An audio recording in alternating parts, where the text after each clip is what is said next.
Hi everyone, welcome back to another video from Finance and Crypto Guide. In this video, I'm going to show you how to log into YNAB application quickly and easily using your mobile device. So first of all, open up your YNAB application on your smartphone and you'll end up in this welcome screen.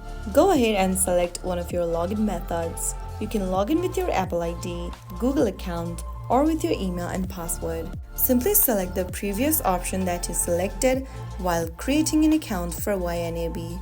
Enter your email address in the first tab and then write down your password on the next. If you don't remember your password, click on the Forgot Password link and follow through the instructions to reset to a new password. Finally, after you are done, click on the Login button and there you have successfully logged into your YNAB account. You should now see your dashboard. Now you are ready to manage your budget. If you found the video helpful, don't forget to like, share and subscribe to the channel. I will be back again in the next episode. Thank you for watching.